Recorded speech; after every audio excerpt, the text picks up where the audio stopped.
welcome back to the channel, folks. This is episode 7. We're gonna have some fun with this one today because I got a nice topic that some of us want to talk about. It's how the Women Revolution in the WWE was bad from the beginning.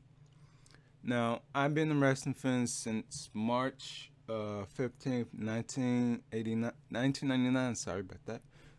Episode of Raw with The Rock cutting a promo on the back. From there, I'll start watching WCW, ECW, and some local wrestling promotions and some Spanish in there too. During the '90s, that's pretty much the low point for women wrestling in the WWE, just WWE in the United States. I'll put it like that, just in the United States, because I know in Japan, women's wrestling, it was a niche thing, but it was gaining popularity. But yeah, it was pretty much dead in the United States.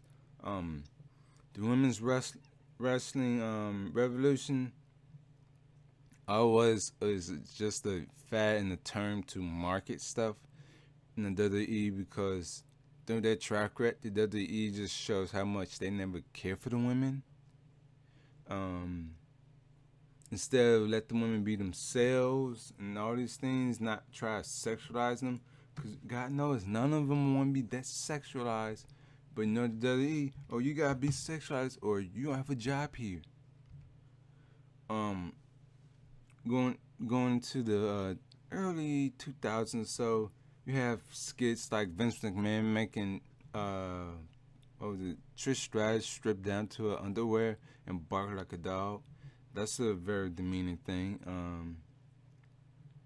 You got all these things going on, not including the rampant sexual harassment and things going behind the scenes, and it makes the WWE Revolution looks tacky and just lame.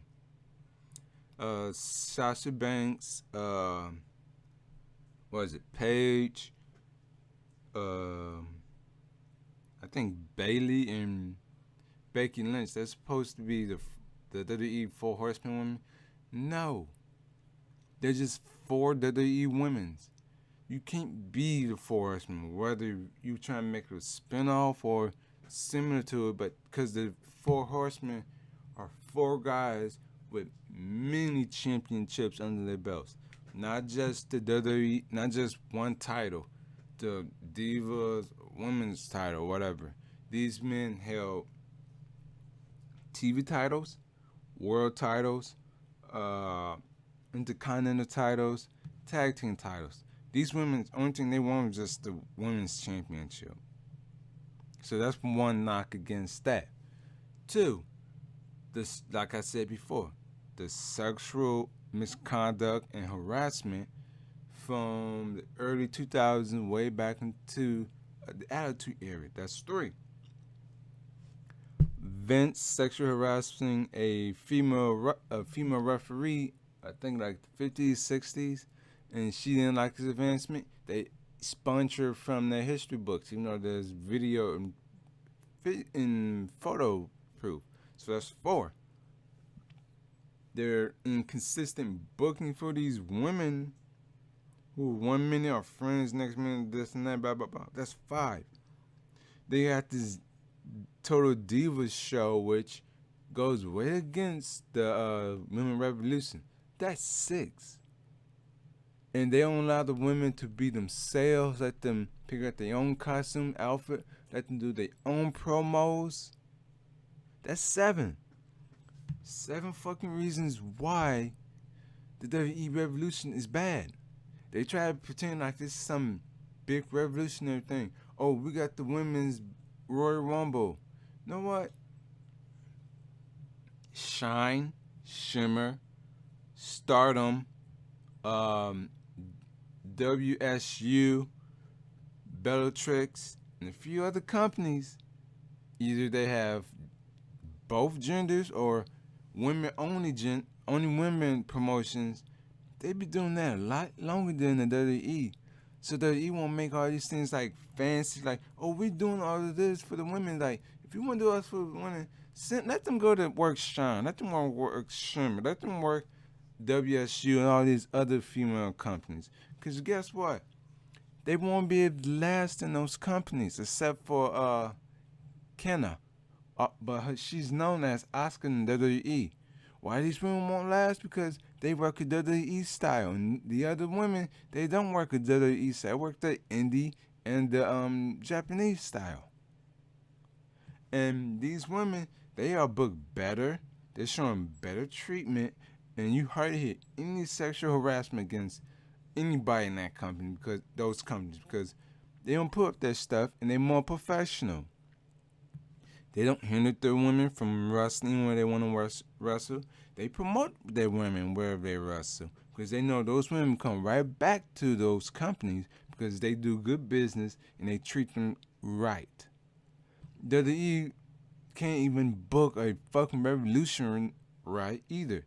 They had the alliance, but they fucked up. They had Triple H and Stone Cold working together. That's a big fucked up.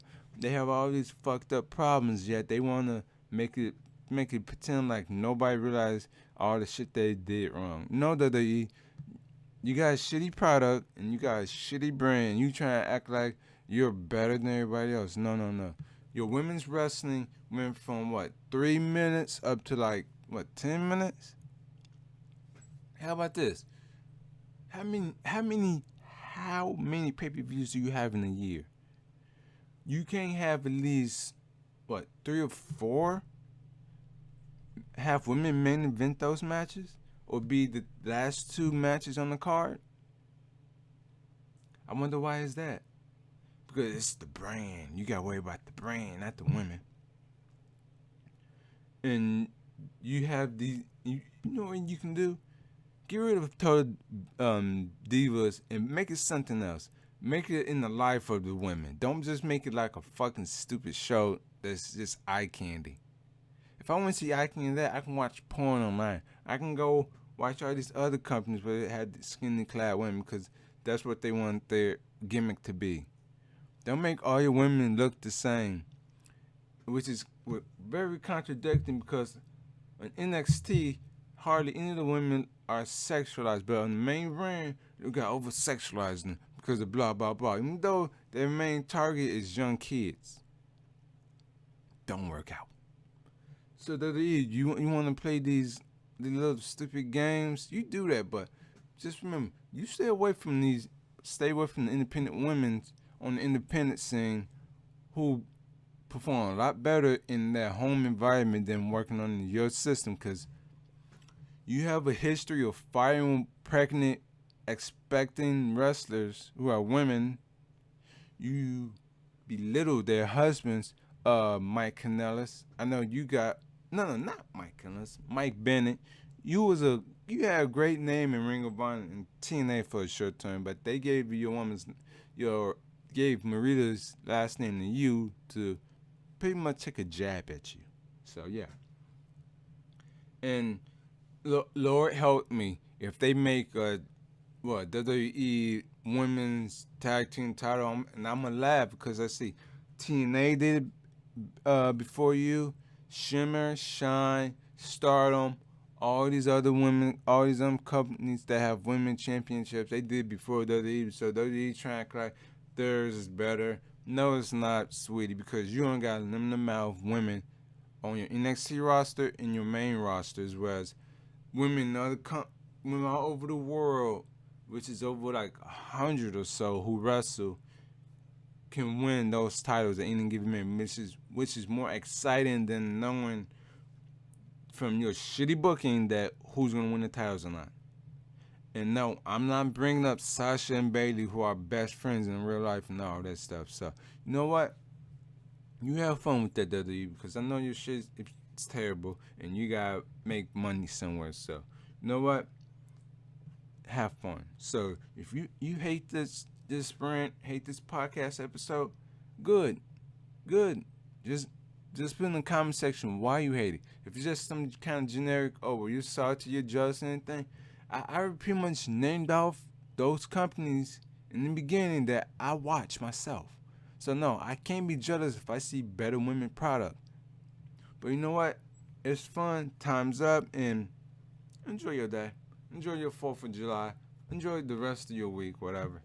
But just know, if you just focus on the WWE product, you're not doing yourself any good justice. The best women are in the independent scene, not on WWE's product.